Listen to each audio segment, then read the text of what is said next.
Nós estamos estudando aqui na igreja, que a gente está chegando agora, o livro de Atos. O livro de Atos é o livro que conta o começo da história da igreja, da história da igreja cristã. E a gente vê, até esse momento, que o Evangelho estava sendo pregado, em Jerusalém. E a partir desse momento, desse acontecimento que nós vamos ler hoje, lá do capítulo 6 de Atos, nós vamos ler do capítulo 6 e do capítulo 7, que a partir desse momento que relata a morte de Estevão, considerado o primeiro mártir da igreja, a partir desse momento começa a se cumprir aquilo que Jesus falou em Atos 1:8, lembra? Que o Evangelho seria pregado além de Jerusalém, iria para a Judéia, Samaria, até os confins da terra. No livro de Atos, os confins da terra vai até Roma, através do ministério de Paulo, né? E é isso que a gente vai ver. A gente vai estudar e a gente precisa perceber esse movimento que existe no livro de Atos. No livro de Atos, os evangelhos, eles vêm e tudo se consuma onde? Em Jerusalém. É Jerusalém que o Senhor Jesus, o ministério dele se resume, que a morte dele acontece, que a crucificação acontece, que a ressurreição acontece. Em Atos, o movimento é contrário. O movimento vai sair de Jerusalém até os confins da terra e nos alcança até hoje. É isso que a gente vê nesse movimento dos evangelhos até Atos. Especificamente em Lucas. O autor do livro de Atos é o mesmo autor do evangelho de Lucas. É Lucas, né? E ele faz esse movimento, ele deixa claramente esse movimento que vai para Jerusalém, que de Atos se expande, cumprindo Atos 1. E o que é essa mensagem que era pregada na igreja nesse começo, nesse momento da igreja que crescia? Era o evangelho da salvação, o perdão dos pecados de Jesus Cristo, era pregada a ressurreição de Jesus. E tudo isso com o poder do Espírito Santo. E a gente vai ver que nesse momento o que acontece? A primeira morte. O primeiro cristão morre. A primeira pessoa relatada a morrer por professar a fé em Jesus Cristo. E o texto vai mostrar para a gente que Estevão é preso, ele vai a juízo e ele vai fazer um discurso. E é nesse discurso que a gente vai se concentrar. Porque a gente poderia falar muita coisa a respeito de Estevão. Nós poderíamos analisar o caráter dele, as atribuições dele, o texto fala sobre ele. E muita coisa realmente pode ser falada. Mas como o texto todo, ele se concentra mais no discurso de Estevão, então nós vamos analisar o discurso. Nós vamos entender o seguinte: qual que era a intenção desse discurso? Onde Estevão queria chegar? Onde o autor, em última instância, é o próprio Deus, quer chegar com esse discurso? Quais seriam as consequências desse discurso e quais são as possibilidades que a gente tem a partir desse discurso? E a gente vai ver o seguinte: como intenção, a gente vê que a intenção de Estevão era desafiar os seus ouvintes. Ele vai para ser julgado, só que ele perde. Ele passa a julgar aqueles que estão condenando ele, que estão em oposição a ele. Outra intenção é revelar o que está no coração do povo, a obstinação, o orgulho. O texto chama de obstinação, a gente vai ver falar da obstinação de coração e de ouvidos. As consequências disso, a primeira é a morte. Ele vai pregar um homem cheio de espírito e morre por conta da sua fé. E a gente vê que, por consequência disso também, o livro de Atos começa a relatar para a gente o crescimento, a expansão da igreja. E como eu brinquei na parte da manhã, é a matemática louca de Deus, né? 1 menos 1 e mais quantos, né? Milhares. Então é assim que a coisa foi crescendo, e a coisa se expandiu. E a gente vai ver então as duas possibilidades a partir desse texto. Uma das possibilidades é que continue a obstinação, a rejeição. E a outra é realmente o perdão, o arrependimento e o perdão dos pecados. E a gente começa então lá com Estevão, lembrando que Estevão era um daqueles 7 que os apóstolos escolheram, que a igreja nomeou. Quando a igreja começou a crescer, os apóstolos já não davam conta de tudo que tinha que ser feito, e 7 homens foram nomeados pela igreja para servir as mesas. Estevão era um deles. E o texto nos diz lá no capítulo 6, 3 não está aí o texto por enquanto, mas ele diz que ele era um homem de bom testemunho, cheio de espírito e de sabedoria. E é isso que nós vamos ver no texto a partir de agora. O texto é um pouco longo, a gente não vai ler tudo, tá? Então, se você quiser acompanhar aqui na projeção, acho que é até melhor, porque eu vou falando, você já vai acompanhando e a gente fica junto. Começando lá no versículo 8, então, se quiser me ajudar, diz o seguinte: Estevão, homem cheio da graça e do poder de Deus, realizava grandes maravilhas e sinais entre o povo. Contudo, levantou-se a oposição dos membros da chamada Sinagoga dos Libertos. Estevão estava pregando, estava falando numa sinagoga que ficava em Jerusalém, mas era uma sinagoga que participavam judeus de várias regiões da dispersão. Eles se reuniam naquela sinagoga, e é ali que ele está falando. E ali se levanta essa oposição. E o versículo 10 fala que, apesar da oposição, eles não podiam resistir à sabedoria e ao espírito com que ele falava. E que a gente vai ver o seguinte: o que caracteriza a vida de Estevão é o conhecimento que ele tinha, a fé que ele tinha. Ele conhecia as Escrituras, ele conhecia a sua Bíblia, ele tinha o poder do Espírito Santo. Isso caracterizava. Então, apesar de toda a oposição, ninguém conseguia resistir àquela sabedoria, porque era uma sabedoria que vinha do alto, de Deus. Versículo 11 diz, continuando: então subornaram esses homens, essa oposição que se levantou na sinagoga, eles subornaram alguns homens para dizerem: ouvimos Estevão falar palavras blasfemas contra Moisés e contra Deus. Com isso agitaram o povo, os líderes religiosos, os mestres da lei, e prendendo Estevão, levaram ao Sinédrio. O Sinédrio era o tribunal maior dos judeus, que era composto por sacerdotes, os líderes religiosos, os mestres da lei. Levaram Estevão, então, para o Sinédrio, para ser julgado, para ser questionado.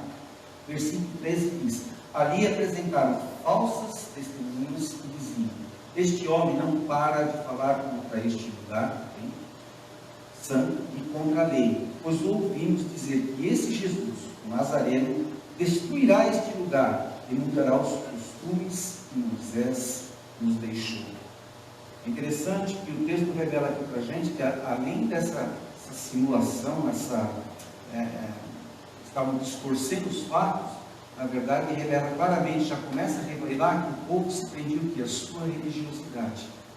O povo se ligava, confiava num templo humano, construído por homens. Então eles estavam se ligando, os termos já começam a mostrar aqui, eles estavam colocando toda a sua confiança, não em Deus, mas em uma coisa que deveria ser apenas o símbolo do seu relacionamento com Deus. Aquilo era só símbolo, aquilo não era o alvo, e o povo inverteu. E aí Estevão começa a mudar. E nesse contexto, os judeus também, eles achavam que eles tinham algum mérito diante de Deus. O fato de eles cumprirem todas as leis, o fato de eles estarem no templo, o fato de Deus ter prometido que estaria com eles no templo, eles falaram: temos cumprido, precisamos mais nada, cumprimos a lei, Deus vai cumprir a parte dele, nós merecemos, e é assim que a coisa rolava. Era uma falsa religiosidade. E outra coisa que é importante a gente saber nesse ponto aqui, que até esse ponto não havia uma divisão cristianismo e judaísmo. O que era o cristianismo? Os primeiros cristãos eram judeus. Então eles entendiam que Jesus era o Cristo que os judeus esperavam. Então o cristianismo fazia parte do judaísmo até esse momento. Até esse momento, até a morte de Estevão, quando a coisa realmente separa judaísmo e cristianismo.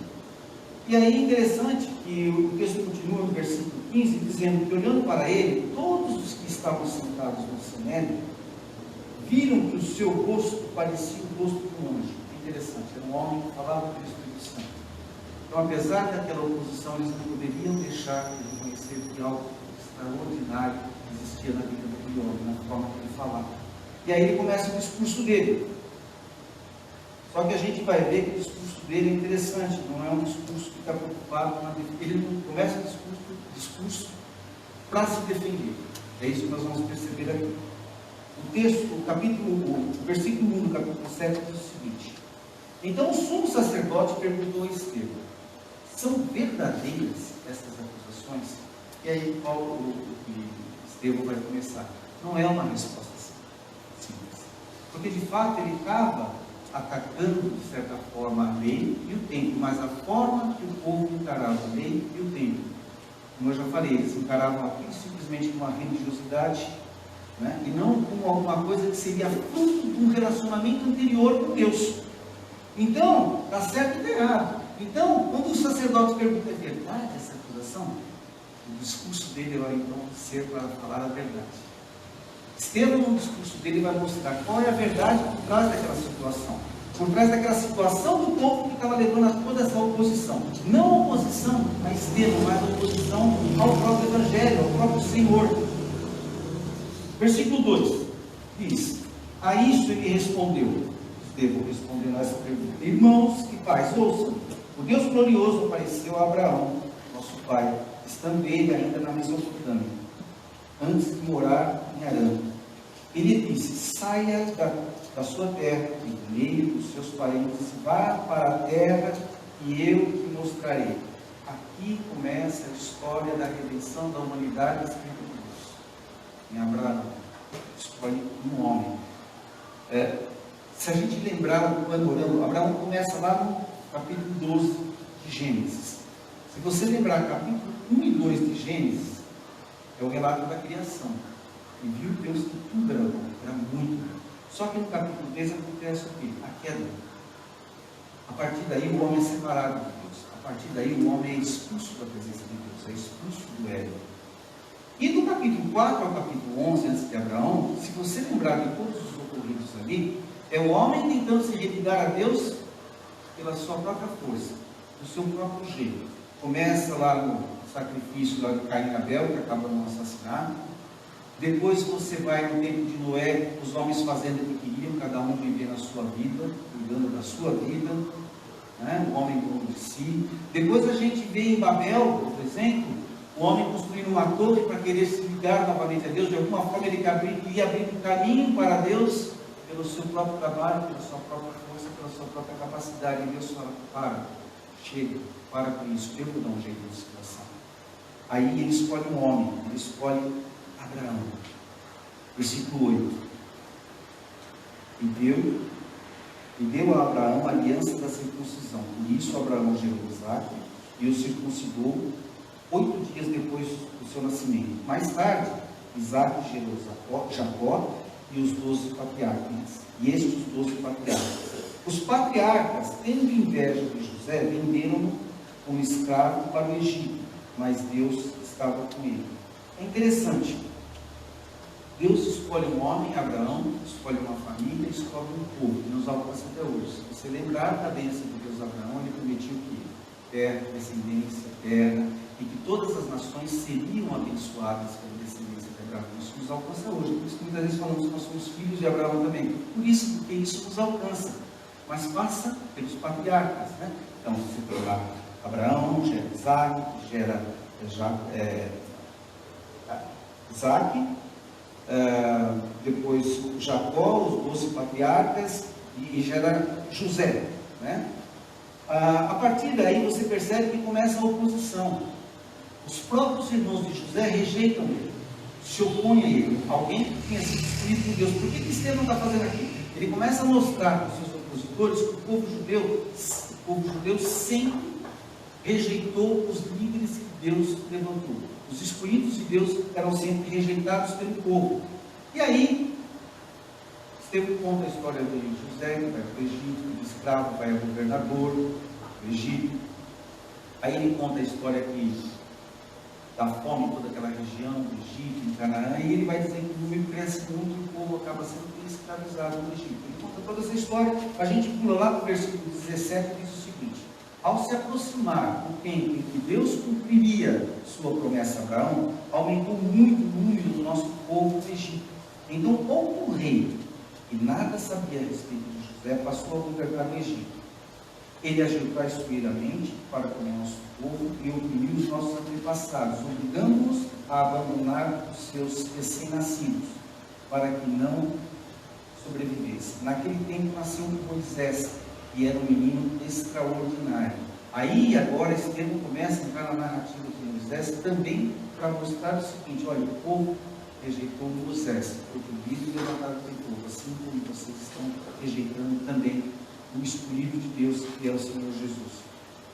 É aí que Estevão quer chegar. Versículo 23 ele fala: ao completar 40 anos, Moisés decidiu visitar seus irmãos israelitas. Ao ver um deles sendo maltratado por um egípcio, saiu de defesa do oprimido e o vingou, matando o egípcio. Ele pensava que seus irmãos compreenderiam que Deus o estava usando para salvá-los. mas eles não o compreenderam. É interessante a gente perceber que desde os judeus, os hebreus, desde o lado do exílio ali no Egito, eles esperavam um libertador, alguém que tirasse eles daquela opressão.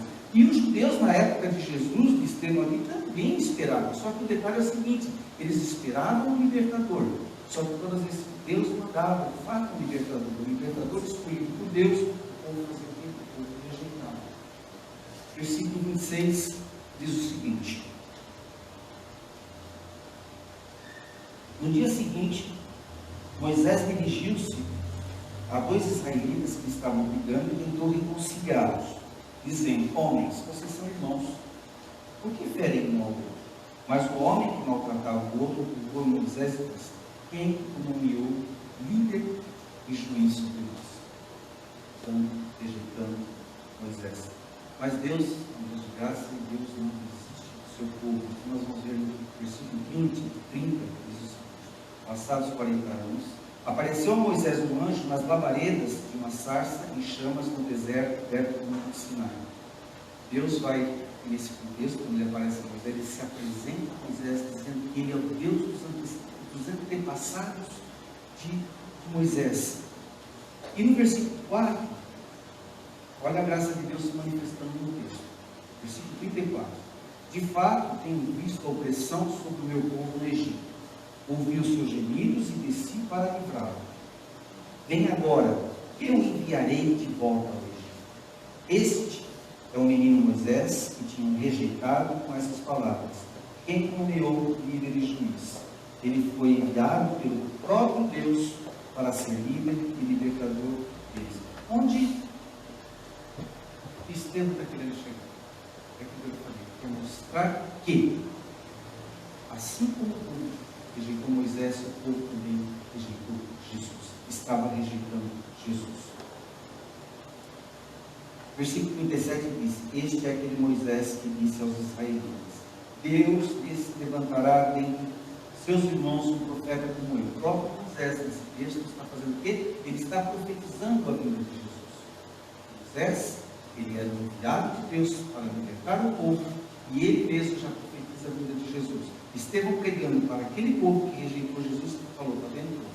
Desde o começo, vocês rejeitam aqueles que Deus envia. Versículo 39. Mas nossos antepassados se recusaram a obedecer, ao contrário, rejeitaram, e em seu coração voltaram para o Egito. Eles não voltaram fisicamente, mas o seu coração, a vontade do povo, volta para o Egito. Disseram a Arão: faça para nós deuses que nos conduzam, pois a esse Moisés que nos tirou do Egito não sabemos o que lhe aconteceu. É interessante que Estevão está levando os judeus, aqueles que estavam à sua frente, a entender o seguinte: eles estavam rejeitando Jesus, o seu libertador, exatamente da mesma forma que o povo rejeitou Moisés. Eles preferiram o quê? A escravidão. Eles preferiram voltar aos seus deuses, aos seus ídolos, do que adorar ao Deus verdadeiro de Israel, o Deus verdadeiro do povo judeu. Versículo 42 diz: mas Deus afastou-se deles e os entregou à adoração dos astros. Olha só o que Estevão está fazendo aqui. A coragem desse homem. Ele está acusando aqueles do tribunal, aqueles que estavam julgando, ele está acusando eles e sugerindo que Deus os entregou a essa condição de idolatria, de afastamento. É isso que ele está falando aqui. Aí, Estevão, no texto que vai fazer agora, ele passa a falar da questão do templo, para mostrar que eles estavam dando importância errada para aquele templo.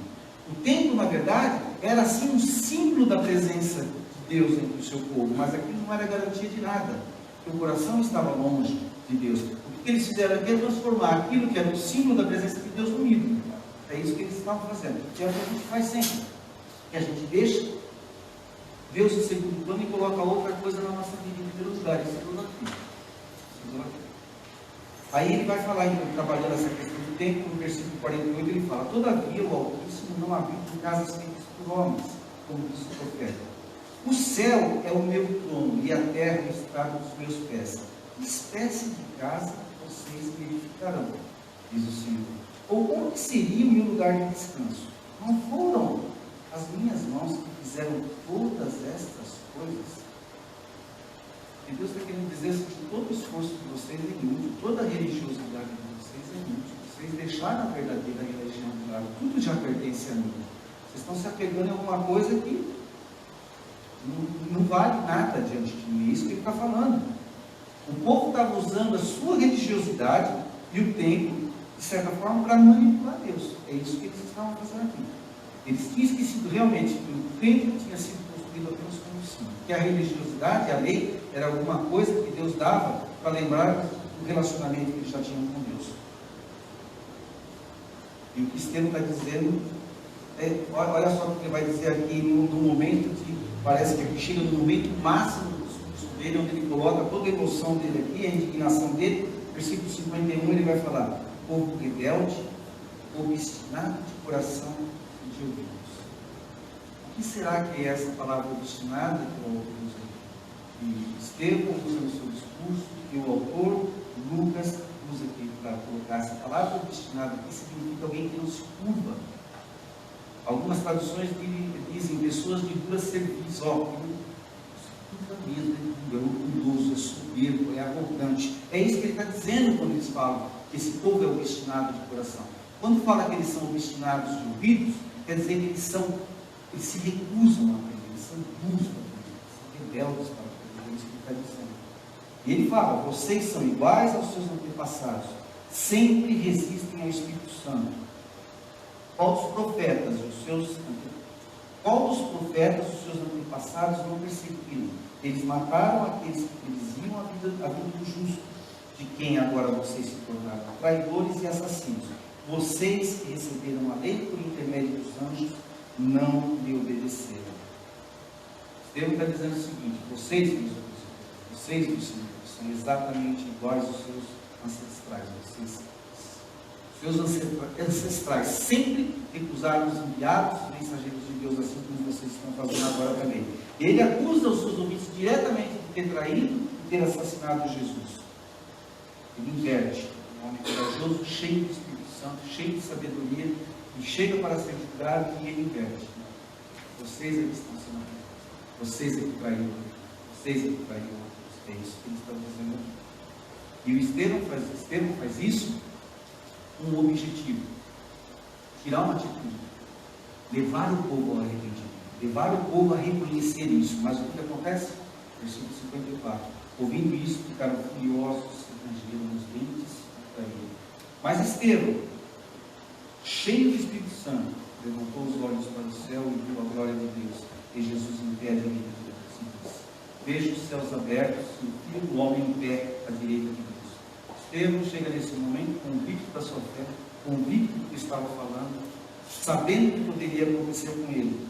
E é interessante que nesse momento parece que Deus dá essa visão para ele, para encorajá-lo, para fortalecer Estevão, dando aprovação para o que Estevão está falando, e também dando aprovação para a nova fase da vida dele.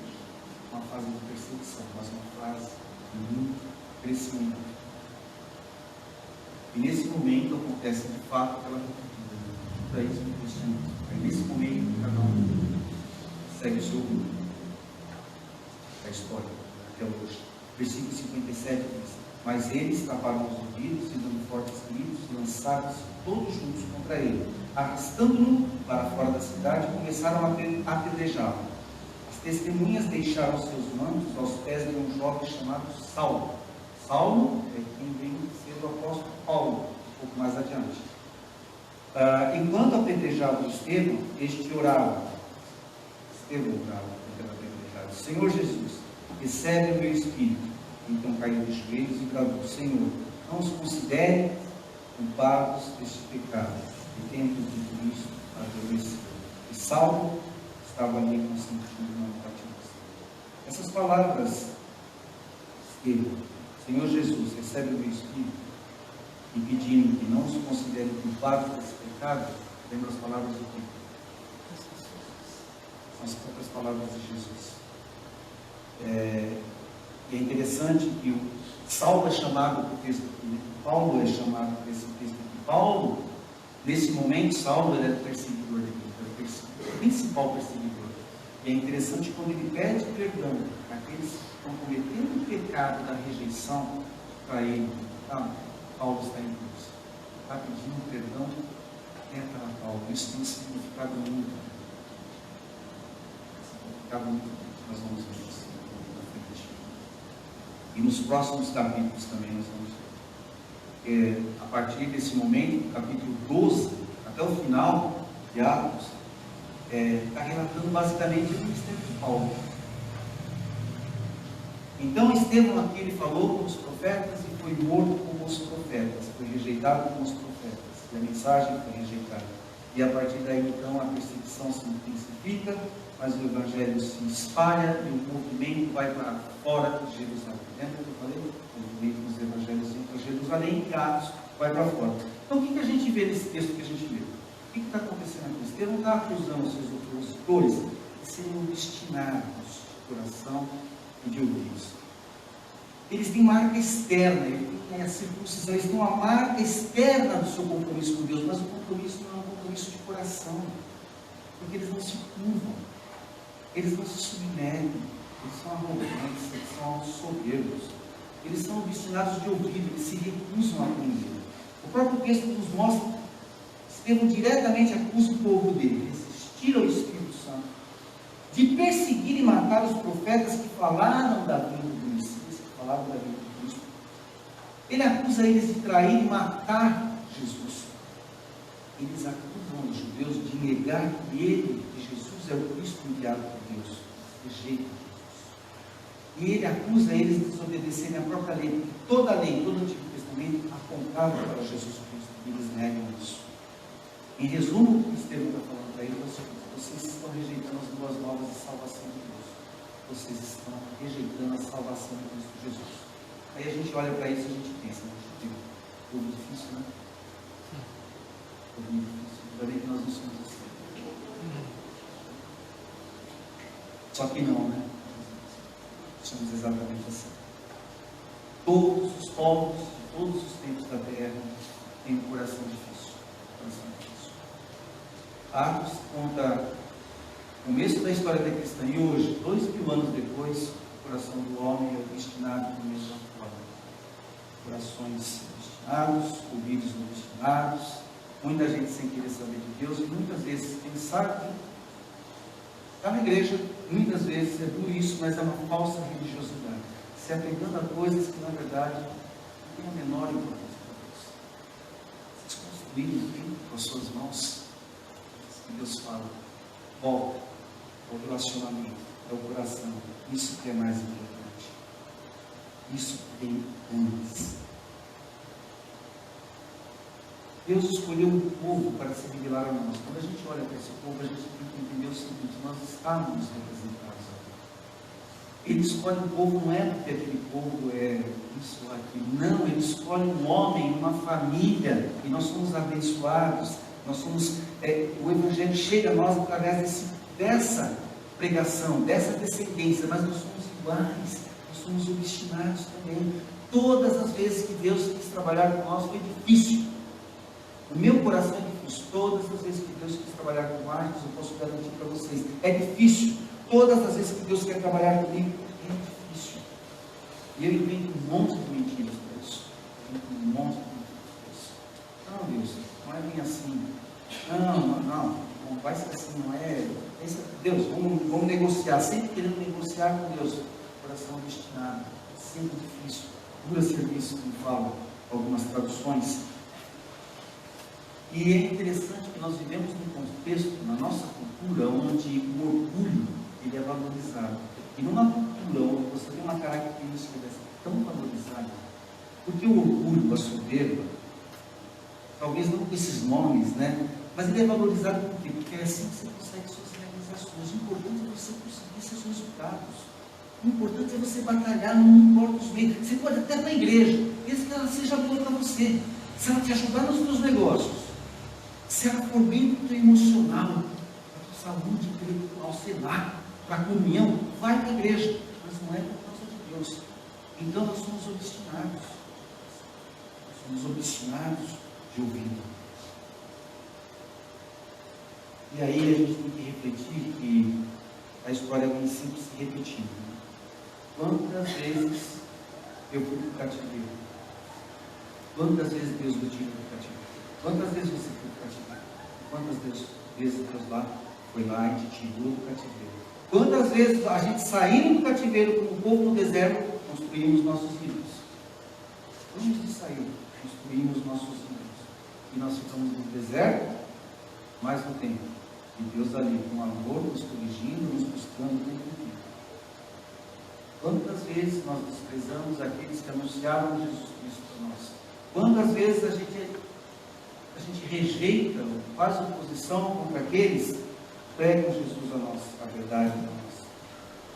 Quantas vezes eu neguei o Senhor Jesus? Quantas vezes você negou o Senhor Jesus? A história se repete, não é só o povo, é a minha história, essa é a sua história, essa é a nossa história. Mas Estevão mostra que Deus é um Deus gracioso. Ele disse o seguinte: de fato, quando ele disse a Moisés, de fato tenho visto a opressão sobre o meu povo no Egito, ouvi seus gemidos e desci para mim. É um Deus que volta o seu povo, é um Deus que busca o seu povo. Misericórdia. Apesar da obstinação do povo, sempre houve chamado, convite ao arrependimento. E a oração de Estevão, naquele momento que ele é apedrejado, pedindo que eles fossem perdoados daquele pecado, o pecado da rejeição, de estarem matando ele. Esta oração dele é a demonstração máxima da graça de Deus nesse texto. Ainda mais porque ele chama o Saulo no texto, mostrando o seguinte: Deus tanto ouviu, e deu essa oportunidade de perdão que ele perdoou o próprio Saulo. Saulo sofreu um bocado, mas ele se torna o apóstolo aos gentios. Por isso que o Evangelho chega para mim e para você. Ele se torna um apóstolo aos não-judeus, você. E isso nos faz pensar o seguinte: se aquelas pessoas, naquele momento, naquela situação, o próprio Saulo, se perdoaram, esse perdão serve para a gente hoje. Quantas vezes eu e você temos sido buscados, obstinados de coração e de ouvido, que Deus tem constantemente nos buscar, nos chamar, porque Ele é um Deus de amor, um Deus que não desiste da gente. E para a gente entender um pouquinho dessa graça de Deus, eu queria ler um pedacinho do Provérbios, capítulo 3, projetado aí também, versículo 5 diz o seguinte: confie no Senhor de todo o seu coração e não se apoie em seu próprio entendimento. Reconheça o Senhor em todos os seus caminhos e Ele endireitará as suas veredas. Não seja sábio aos seus próprios olhos. Teme o Senhor e evite o mal. Versículos 34 e 35. Ele zomba os zombadores, mas concede graça aos humildes. A honra é a herança dos sábios, mas o Senhor se opõe aos tolos. O Senhor se opõe aos tolos, ou expõe os tolos a ridículos. O que são os zombadores a Deus? Os zombadores são aqueles que normalmente eles costumam ver a si mesmos como suficientes, como poderosos, que desprezam a Deus, sem reconhecer que existe um Deus que é soberano e infinitamente maior e mais forte do que nós. Esse é o zombador. Esse é o zombador que o provérbio fala. Ele não reconhece, ele não se submete a Deus, como muitas das músicas que nós cantamos hoje, e muitas vezes a gente canta sem prestar atenção no que a gente está cantando. A gente canta dizendo que Ele é o Deus soberano, que Ele é todo-poderoso, que Ele está acima de todas as coisas. Só que quando a gente sai da porta para fora, nós assumimos novamente. Nós nos tornamos nosso próprio Deus. E que o Senhor realmente nos guarde dessa religiosidade que está distante de Deus, uma religiosidade sem Deus. Que Ele nos livre disso, que Ele nos livre também de nos perder na nossa destinação, nos nossos ídolos, nos nossos deuses. Pedro, o apóstolo Pedro, escrevendo uns 30 anos depois desse acontecimento aqui com Estevão, ele diz o seguinte, lá na sua primeira carta, capítulo 5, versículo 5. E Deus se opõe aos orgulhosos, mas concede graça aos humildes. Deus concede, Ele nos concede a graça, mas nós temos que nos abrir para a graça de Deus. Importante. Essa iniciativa de Deus de nos conceder a graça não nos tira a responsabilidade. Ele nos abrir para a graça. versículo 6, fala o seguinte, fala: humilhem-se, dando uma ordem, humilhem-se debaixo da poderosa mão de Deus, para que Ele os exalte. Lancem sobre Ele toda a sua ansiedade, porque Ele tem cuidado de vocês. Nós precisamos nos desarmar diante de Deus. Nós temos que depositar toda a nossa confiança em Deus, toda, incondicionalmente. Chamado para humilhação, realmente ele não bate, não pega contra tudo que nós pensamos. Só que se a gente lembrar que o próprio apóstolo Pedro ensinou, nós não pertencemos a esse sistema que está em rebelião. Nós somos peregrinos aqui. O Evangelho fala de outra coisa. O Evangelho inverte as obras. Inverte tudo. Dá um nó na nossa cabeça. Você tem que se entregar a esse Deus. Você tem que se humilhar diante de Deus. Você tem que aceitar essa graça que está à disposição da gente. E é a partir dessa postura, sim, dessa atitude de entrega de humilhação, que Deus vai trabalhar nas nossas vidas. Aí sim vem as verdadeiras recompensas nas nossas vidas. Aí que a coisa vai acontecer. Resumindo o que nós falamos aqui, para a gente já ir para a conclusão. Existe uma oposição, é levantada uma oposição contra Estevão, contra a mensagem do Evangelho que Estevão estava pregando ali. E a gente vê que os líderes eram obstinados, igual aos seus antepassados. Também rejeitaram a mensagem dos profetas. Eles seguiram outros deuses. Estevão vem falando isso para a gente. Estevão vai mostrar que Deus sempre trabalhou com o povo, mas esse sempre que existiu. Deus sempre agiu, mas o povo sempre que o recusou. Estevão falando. Eles seguiram a sua religiosidade, confiança material. É isso que eles se apoiaram, nessa religiosidade de Deus. Deus não está preocupado com o templo, pois Ele é o Senhor de toda a terra. Deus não está preocupado com a nossa religiosidade, naquilo que nós nos apegamos. Se o coração estiver distante dele, não tem a menor importância. Então o que acontece aqui no texto é uma repetição do que tem acontecido ao longo da história toda do povo judeu. Obstinação. Estevão mantém a sua esperança em Deus, mantém a sua mensagem e é apedrejado. O homem cheio do Espírito Santo, o mundo é apedrejado. É assim. Isso vai contra muita coisa que a gente ouve hoje. Né? E esse perdão, que Pedro, esse perdão que Estevão pede para os seus acusadores, é o perdão para o pecado. Não para os pecados. É o pecado da rejeição a Cristo. O pecado da rejeição ao Evangelho. É esse perdão que chega para a gente até hoje. E talvez Paulo ele tenha sido mencionado aqui no texto justamente para realçar essa graça de Deus, essa possibilidade de perdão que chega para a gente até hoje. E essa, como eu falei pela manhã, essa é uma história. Essa é uma história, Marcos com Deus. É a história de um obstinado que Deus perdoou. É uma história de um obstinado que Deus decidiu salvar. Unicamente por sua misericórdia, graça e poder do Espírito Santo. Cristo Jesus. É isso. E a minha primeira responsabilidade deve ser a sua primeira responsabilidade também, é reconhecer essa nossa situação de Deus. Uma situação não de um deusinho, de alguém que pode, mas de criatura de Deus, dependente de Deus. E adorar o Deus que é soberano sobre todas as coisas de fato, não da língua para fora. A gente não tem que ter esse conhecimento só intelectual. Nós temos que, de fato,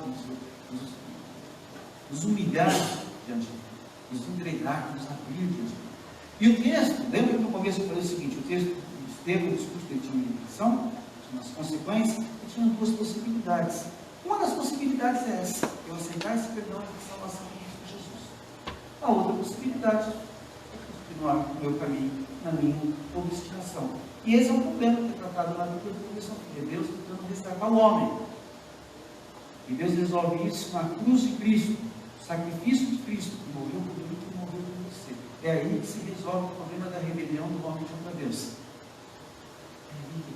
E a coisa só se vai se consumar definitivamente na volta do Senhor Jesus Cristo. Amém? O que fazemos nesse texto? Como eu falei de manhã, falei de improviso, mas é verdade. A gente não pode ficar em cima do mundo. Essa é a verdade. O texto não dá essa possibilidade para a gente. Só tem dois caminhos. Eu continuo na minha obstinação com os meus falsos deuses, com os meus ídolos, ou eu aceito o perdão em Cristo Jesus. Ou eu aceito essa graça, ou eu me abro para essa graça e me entrego ao Senhor. Deus concede a graça. Nós precisamos nos abrir a essa graça. Nós precisamos reconhecer, confessar o nosso pecado da obstinação, o nosso orgulho, a nossa dura serviço. O fato de muitas vezes nós não cedemos. A gente, nunca diante de Deus. Nós temos que fazer isso. E receber o perdão de Cristo Jesus. O perdão que é possível, o texto nos mostra que nós temos que confessar a nossa incapacidade de querer ser o nosso próprio Deus. E essa reconciliação com Deus, mais uma vez, para a gente finalizar, só é possível em Cristo Jesus. Não existe outra alternativa. Não existe outro caminho para a salvação. É em Cristo Jesus. E aí, nós aqui, de repente você vai falar, não, eu sou um discípulo, eu sou submisso ao Senhor, eu entendo que Ele morreu por mim, eu entendo que eu precisava disso. Mas quantas vezes eu e você, a gente não dá aquelas escorregadas de orgulho, de soberba? Todas as vezes que eu coloco alguma coisa na frente de Deus, eu estou sendo obstinado. Eu estou voltando aos ídolos, eu estou tentando voltar ao Egito, eu estou tentando voltar a escravidão. Mesmo eu e você, que já estamos há muitos anos. De repente, sempre hoje aqui, você fala, nunca vou falar de Cristo, é a primeira vez. Ótimo. É uma oportunidade para a gente tomar uma decisão. Ao lado de Cristo também. Então, eu não quero expor ninguém.